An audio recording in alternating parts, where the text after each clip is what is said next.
Hello students, welcome to maths class. आप को मैं जो ये पढ़ा रहा था, त्रिविम प्रक्षेप इकाई त्रिज्या के विमान गोले पर स्थित बिंदु अल्फा बीटा गामा का सम्मिश्र आघन तल पर संगत बिंदु ज्ञात करना है। यानी कि हमें तो पी और इसके निर्देशांक निकालने हैं अल्फा बीटा गामा के। ठीक है, यहाँ पर जो तल है आपका, इससे संगत जो है बिंदु, ये हमें निकालना था। तो मैं आपको कल समझा दिया था, इससे आगे चलते हैं। तो मैं जो डिटेल लिख रहा हूँ आपको ऐसे लिखनी है। ठीक है, सॉल्यूशन उसका हम निकाल रहे हैं। तो किसी एक गोले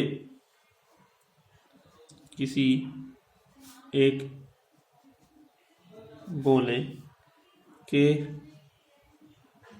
पृष्ठ पर स्थित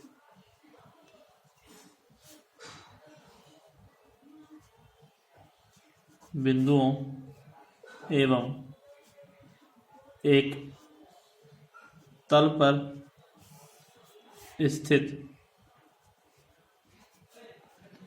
बिंदुओं के मध्य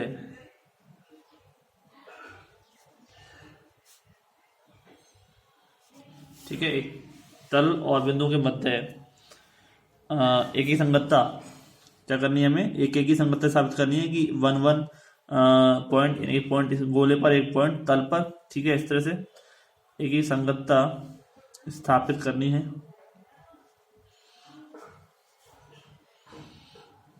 करना त्रिविम प्रक्षेप कहलाता है। त्रिविम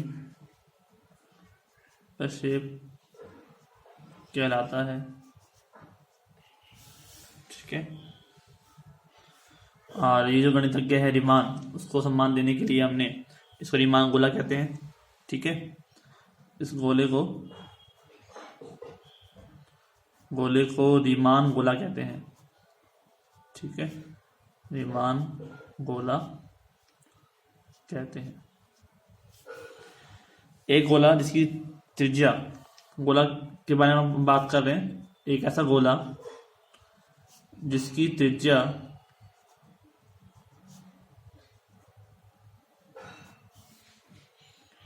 इकाई तथा केंद्र O अर्थात मूल बिंदु है। ठीक है, अर्थात मूल बिंदु है। ठीक है, तथा यह आघन समतल पर स्थित है। तथा यह आर्गेंट समतल पर स्थित है।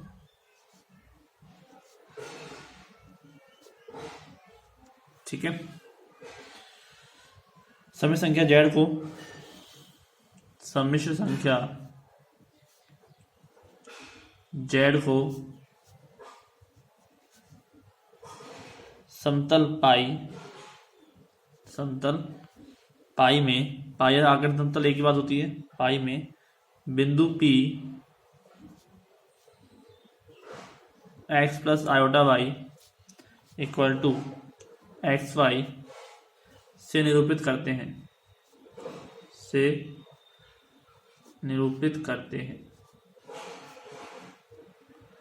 ठीक है,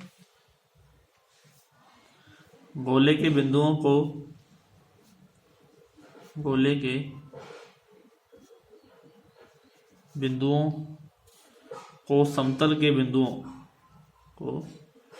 समतल के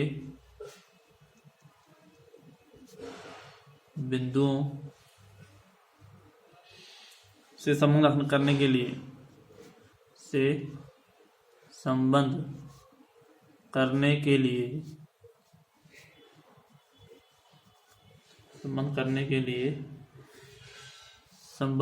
ठीक है, संबंध करने के लिए सर्वप्रथम ये सब लाइनें जो आपको लिखनी है। ठीक है, एग्जाम में सर्वप्रथम गोले के व्यास NOS की रचना करते हैं।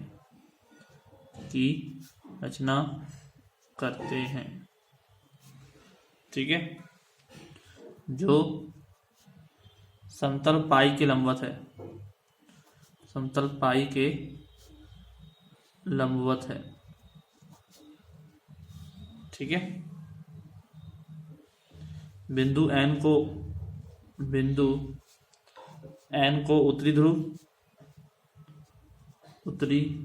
ध्रुव तथा एस को दक्षिणी ध्रुव कहते हैं, दक्षिणी ध्रुव कहते हैं।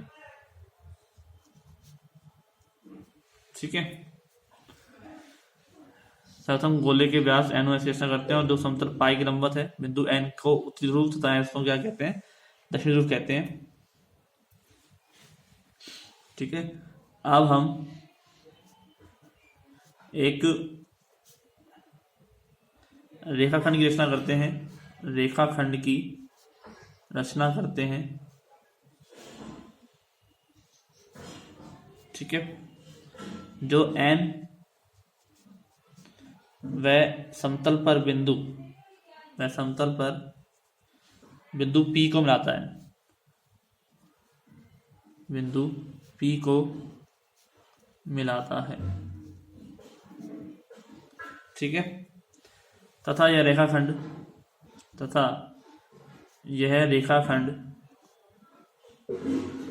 जो है गोले पर अन्य बिंदु P डैश को काटता है, जो क्या है, अद्वितीय है, जो अद्वितीय है।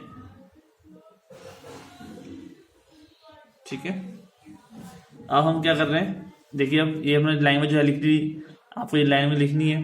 ठीक है, तो अब हम त्रिण प्रक्षेप जो कहते हैं इस रचना को, हमने लाइन खींची। ठीक है, अब गोले का समीकरण से ले रहे हैं हम यहाँ पे, तो गोले का समीकरण हमारे पास क्या है, alpha square plus beta square plus gamma square equal to 1। ठीक है, समीकरण नंबर 1 हो गई। ठीक है, 3 बिंदु हमारे पास, एक तो है एन, निर्देशांक क्या है 0 0 1, एक है हमारे पास beta dash, sorry P dash नहीं, पी डैश, और एक हमारे पास पी के निर्देशांक कितने हैं, अल्फा बीटा गामा, और पी है हमारे पास एक्स वाई एंड 0। ठीक है, समझ में आ गया। इन सभी निर्देशांक जो है ये x1 y1 z1 x2 y2 z2 और x3 y3 z3 के निर्देशांक है यहाँ पर। अब तीनों निर्देशांक को लेकर चलते हैं हम, तो देखिए आगे। तो हमारे पास क्या हो जाएगा, यहाँ n p डैश और p एक रेखा में है, और जब एक रेखा में होते हैं, ठीक है, तो क्या हो जाएगा, alpha minus 0 upon x minus 0, ठीक है, beta minus 0 upon y minus 0, और गामा माइनस 1 अपॉन 0 माइनस 1। ठीक है, बताओ होगा या नहीं होगा। 3 बिंदु थे आपके पास, उन 3 बिंदुओं में देखे आप ध्यान से, तो यहाँ पर क्या हो जाएगा, अल्फा भाई x1 y1 z1 है ना, और x2 y2 z2 है, तो x2 माइनस x1, ठीक है, अपॉन में क्या आ जाएगा x माइनस 0, ठीक है, और फिर आ जाएगा बीटा माइनस 0, और फिर आ जाएगा गामा माइनस 1, ठीक है, और नीचे क्या देगा x माइनस 0 y माइनस 0 और 0 माइनस 1। ठीक है, यहाँ देख सकते हो आप, ये देखिए आप यहाँ पे alpha minus 0 upon x minus 0, यानी कि x2 minus x1 upon x3 minus x1। ठीक है, फिर beta minus 0 upon y minus 0, ठीक है, और फिर गामा माइनस 1 और नीचे 0 माइनस 1। ठीक है, तो x2 minus x1 upon x3 minus x1, इस तरह की फॉर्म बनती है। क्लियर। तो अब हमारे पास इसको मान लेते हैं इक्वल टू में k। ठीक है, तो देखिए यहां से 0 तो हट जाएगा आराम से, तो अल्फा का मान क्या हो जाएगा x इंटू के, ठीक है, बीटा का मान क्या हो जाएगा y इंटू के, ठीक है, और गामा का मान क्या हो जाएगा, गामा -1 बराबर के माइनस के, -1 मल्टीप्लाई हो जाएगा यहाँ पे, तो गामा बराबर क्या हो जाएगा -k+1, यानी कि गामा बराबर 1 - k। ठीक है, कोई दिक्कत नहीं, ये तीनों को मिलाकर क्या हो जाएगा समीकरण नंबर 3। अब अल्फा बीटा गामा के मान समीकरण नंबर 3 में रखने पर, 3 से 1 में रखने पर है, समीकरण 1 में रखने पर, तो एक क्या है हमारे पास, alpha square beta square gamma square. ठीक है, तो अल्फा स्क्वायर यानी कि एक्स के का whole square plus beta square यानी कि वाई के का whole square plus gamma square यानी कि गामा -1 का होल स्क्वायर बराबर 1। ठीक है, गामा -1 का whole square equal to 1। Gamma -1 नहीं, 1 - k। ठीक है, कि गामा मान रख रहे हो 1 - k का होल स्क्वायर इक्वल टू 1। उसका ओपन कर लेते हैं, स्क्वायर के स्क्वायर प्लस वाई स्क्वायर के square plus 1 plus k square -k 2k बराबर में 1। ठीक है, 1 से 1 कैंसिल। ठीक है, सब तरफ से के स्क्वायर कॉमन आ जाएगा, x square plus y square plus k square क्या आ जाएगा 1। ठीक है, और इक्वल टू 2k आ जाएगा, एक के से के कैंसिल। ठीक है, तो के की वैल्यू क्या आ जाएगी 2/x² प्लस y² प्लस 1। ठीक है, एक वैल्यू किसी आ जाएगी के की, और इस के का मान आप रख दें अगर सब में, अल्फा में बीटा में और इसमें, तो आपके पास क्या माना जाएगा, अल्फा बीटा गामा के मान आ जाएंगे। ठीक है, तो यहाँ देता हूँ मैं समीकरण नंबर 3 से, पहले यहाँ से लिख देता हूँ फिर ऊपर लिख दूंगा। समीकरण नंबर 3 से आपके पास अल्फा का मान क्या आ जाएगा 2 इंटू एक्स इंटू के है, तो एक्स की वैल्यू की जगह रख दोगे तो 2 इंटू एक्स हो जाएगा, x² प्लस y² प्लस 1। फिर बीटा का मान 2 into y upon x² plus y² plus 1। और फिर आपके पास क्या आ जाएगा गामा का मान, बराबर क्या है 1 - k का मान क्या है 2/x² प्लस y² प्लस 1। तो उसको सॉल्व करोगे तो क्या देगा x² plus y² plus 1 -2 upon x² plus y² plus 1, यानी कि x² plus y² -1 y² plus 1। ठीक है, कोई दिक्कत नहीं। तो अब हमारे पास जो बिंदु हैं वो क्या बन गए 2x x² plus y² plus 1। ठीक है, और क्या बन गए 2y upon x² plus y² plus 1, then x² plus y² -1 upon x² plus y² plus 1। ठीक है, कोई दिक्कत नहीं, इजीली फॉर्म में आपके पास ये काम हो गया। तो ये सब जो सब है, ये बिंदु किस निर्देशांक है, P डैश के निर्देशांक है। ठीक है, किस निर्देशांक है, P डैश के निर्देशांक है। और आपके पास जो टर्म बन रही है वो इजीली काम हो जाएगा। यहाँ पे बिंदु P डैश के यहाँ पे जो है निर्देशांक वो काम हो गए। ठीक है, ये अल्फा बीटा गामा के मान आ गए इस तरह से। ठीक है, अब हम यहाँ पर क्या करते हैं, जेड बराबर हम लेते हैं एक्स प्लस आयोटा वाई, तो हम क्या टर्म बनती है वो हम यहाँ पे लेके चल रहे हैं। जेड बराबर एक्स प्लस आयोटा वाई अगर है, ठीक है, तो अल्फा का मान क्या हो जाएगा, देखिए आप ध्यान से, मॉड ऑफ जेड क्या होता है, रूट में x² प्लस y²। ठीक है, यानी मॉड ऑफ जेड का स्क्वायर करेंगे तो आ जाएगा x² प्लस y²। ठीक है, और x की वैल्यू क्या हो जाती है आपको पता ही है, Z plus Z bar by 2। ठीक है, और y की वैल्यू क्या हो जाती है, Z minus Z bar by 2। तो आप जानते ही हो, जेड पर जेड बार करोगे अपन में 2 करोगे तो ऐसा आ जाएगा। ठीक है, तो अल्फा का मान हम निकाल रहे हैं, ये हो जाएगा Z plus Z bar upon mod of Z square plus 1। ठीक है, ऐसे ही बीटा का मान निकाल रहे हैं, तो Z minus Z bar upon mod of Z square plus 1, और ऐसे ही गामा का मान तो mod of Z square -1 upon mod of Z square plus 1। ठीक है ना। यहाँ पे देखो आप एक्स का मान क्या हो जाएगा, जैसे जेड बराबर हमने लिया एक्स प्लस आयोटा वाई, तो जेड बार क्या हो जाता है एक्स माइनस आयोटा वाई। ठीक है, दोनों को आप जोड़ रहे हैं तो क्या हो जाएगा x plus iota y plus x minus iota y. ठीक है, ये कैंसिल, कितना आ गया 2x, तो 2x बराबर क्या है जेड प्लस जेड बार है, तो x बराबर क्या हो जाएगा Z plus Z bar by 2। यहाँ पे माइनस करोगे तो x कट जाएगा, y जुड़ जाएंगे। ठीक है, तो आपके पास क्या आ जाएगा वो टर्म आ जाएगी। तो इस तरह से अल्फा बीटा गामा का मान आ गया जेड और जेड बार की फॉर्म में। तो समीकरण नंबर 3 से हमारे पास अल्फा बीटा गामा के मान किस इस फॉर्म में आ सकते हैं एक्स वाई जेड के रूप में। तो x बराबर क्या लिख सकते हो आप अल्फा अपॉन के, ठीक है, यानी कि अल्फा अपॉन 1 माइनस गामा।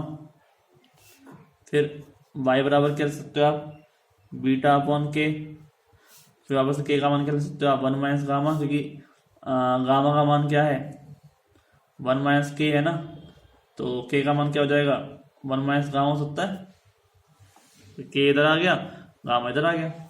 और z की value x plus iota why they रखी है, x का मान रख दो y का मान रख दो, alpha upon 1 minus gamma plus iota alpha upon alpha नहीं आ जाएगा बीटा,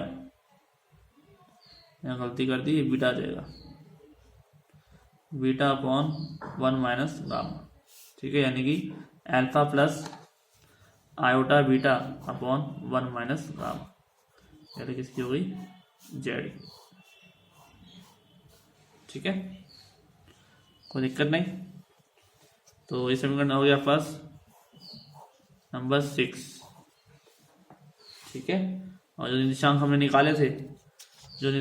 निकाले थे वो इक्वेशन नंबर क्या थी हमने मानी है, ये है 5वीं। क्लियर,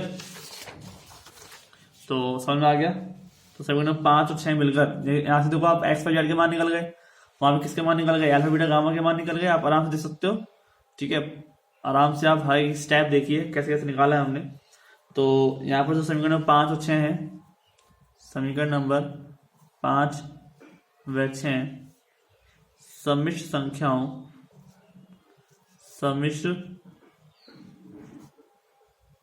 संख्याओं तथा गोले पर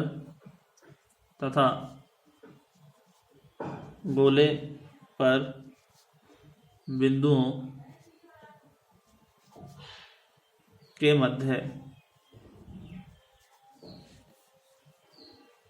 एकेकी संगतता स्थापित करते हैं।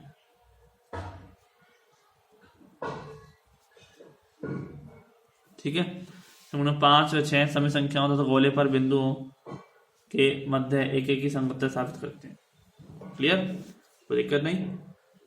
तो इजीली आपको समझ में आ गया कि ये जो रूल है, ये जो आपका आर्टिकल है वो त्रिविम शेप के नाम से आ सकता है, या फिर जो डेफिनेशन है वो लाइन लिखी हुई है क्वेश्चन के रूप में वो उसके रूप में आ सकती है। तो ये का वो काम करना है यहाँ पे। तो ये आपका 4 नंबर का 5 नंबर क्वेश्चन है वो रेडी हो जाता है। तो मिलते हैं फिर नेक्स्ट लेक्चर में। आज के लिए इतना ही, थैंक यू।